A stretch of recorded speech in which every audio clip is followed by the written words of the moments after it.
Assalamualaikum warahmatullahi wabarakatuh. Saya Nurlina Sari Saniati. Di sini akan menjelaskan 5 kaidah tafsir. Dan di sini saya akan mengambil judul yaitu Al-Amr wan Nahi. Nah, yaitu perintah dan larangan. Al-Amr secara etimologi adalah sebuah tuntutan atau perintah. Tetapi secara terminologi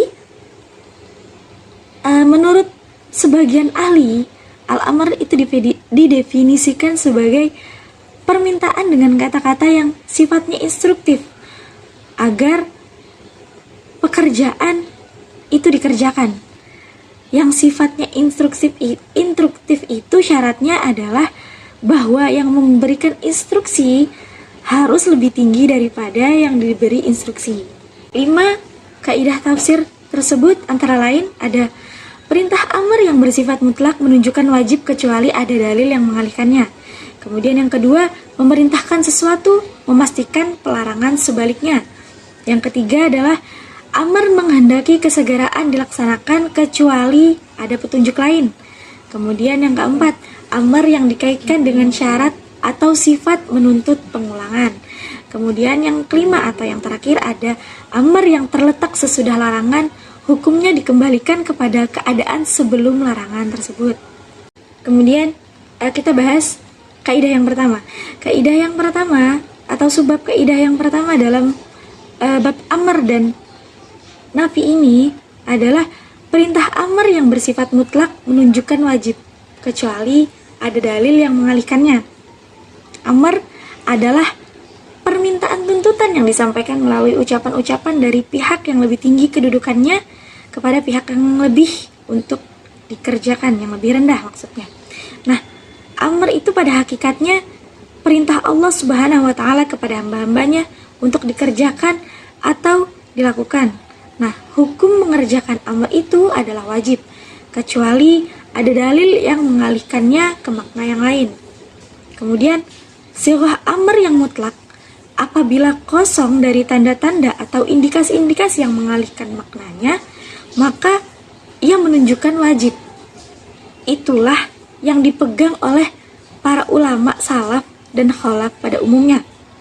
Misalkan contoh, pada Quran Surah An-Nur ayat 63 yang artinya, janganlah kamu jadikan panggilan Rasul di antara kaum seperti panggilan kebahagiaan kamu kepada kebahagiaan yang lain. Sesungguhnya Allah telah mengetahui orang-orang yang berangsur-angsur pergi di antara kamu dengan berlindung kepada kawannya. Maka hendaklah orang-orang yang menyalahi perintahnya takut akan ditimpa cobaan atau ditimpa azab yang pedih. Nah, jadi dengan adanya hukum atau sanksi atas pelanggaran terhadap perintah yang disebutkan dalam Quran Surah An-Nur ayat 63 ini menunjukkan bahwa amr atau perintah dalam ayat tersebut adalah wajib dikerjakan. Nah, jadi untuk kaidah atau subbab pertama dalam pembahasan amr dan nahi ini yaitu amr yang bersifat mutlak menunjukkan wajib kecuali ada dalil yang mengalihkannya. Seperti itu. Kedua, memerintahkan sesuatu memastikan pelarangan sebaliknya. Perintah mengerjakan sesuatu tidak otomatis berarti melarang sebaliknya, jelas dipandang dari segi makna harfiah perintah itu. Karena sangat beda kalau sebuah perintah adalah menghendaki sesuatu itu dikerjakan. Akan tetapi kalau sebuah larangan yaitu menghendaki sesuatu itu tidak dikerjakan. Kaitan perintah itu sama dengan tuntutan. Tetapi kalau kaitan larangan itu adalah dengan pengabaian gitu. Jadi tidak dilakukan. Memerintah sesuatu berarti melarang sebaliknya dari segi maknanya. Ya. Contohnya dari kaidah ini adalah perintah Allah untuk beriman, sholat, zakat, puasa, haji, berbakti, terus berbuat baik. Nah, berarti hal itu ia melarang syirik, kemudian melarang tidak sholat, melarang tidak berzakat, tidak puasa, tidak berhaji, kemudian durhaka kepada orang tua, memutus silaturahim, seperti itu.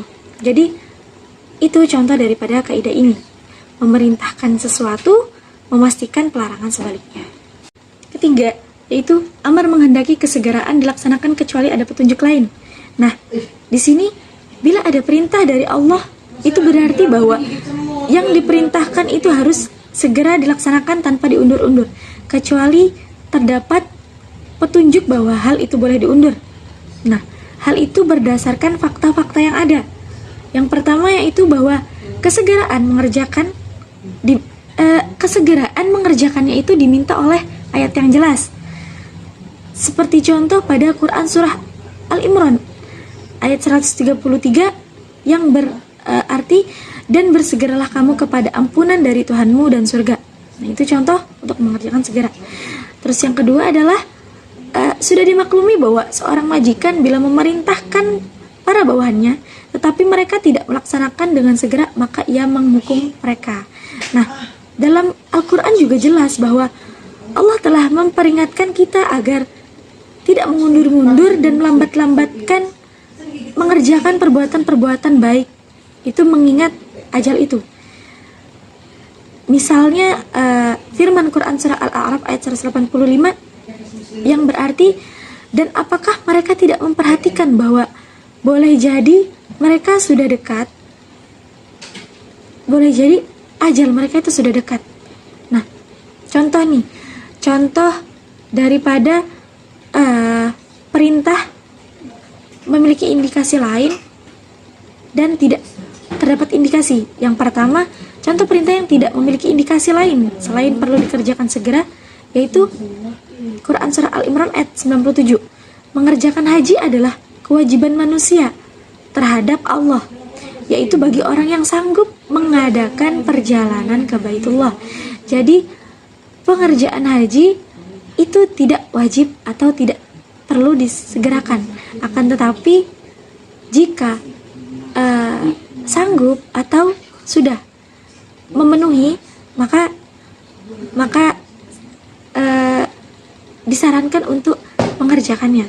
Kemudian yang kedua, contoh perintah yang dalamnya terdapat indikasi adanya suatu tingkat kesegaraan, yaitu Quran surah An-Nur ayat 56 yang berarti dan dirikanlah sholat.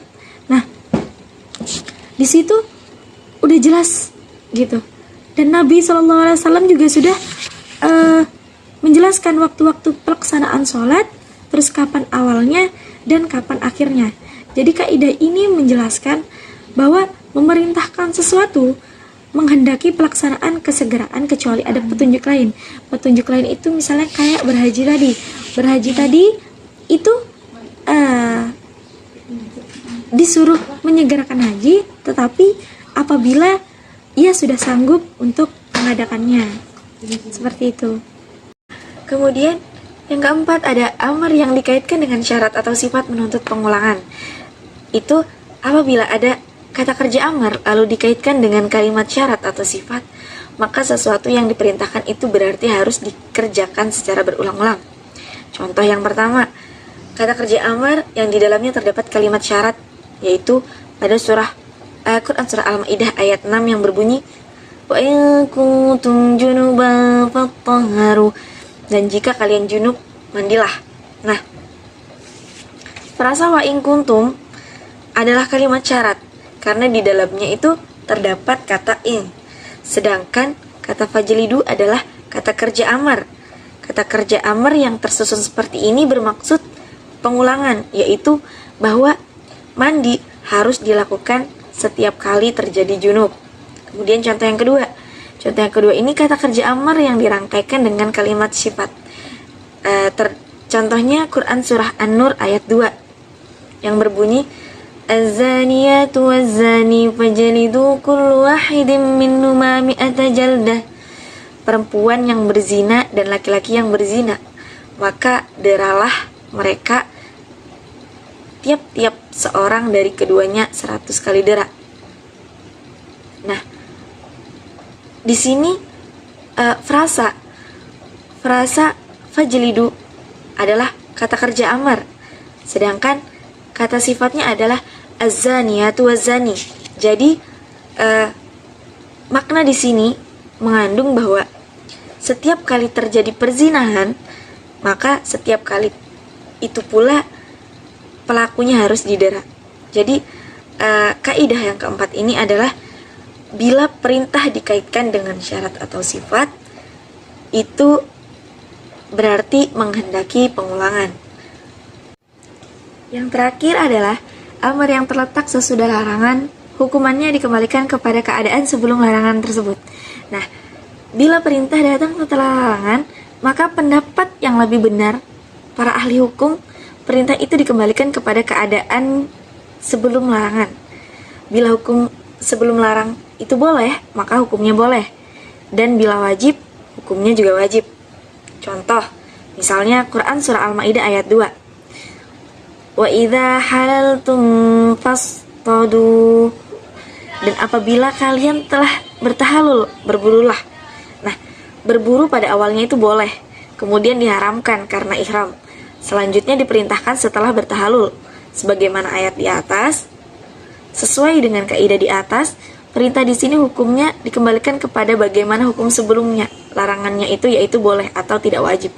Jadi boleh dilakukan berburu karena awalnya tadi boleh.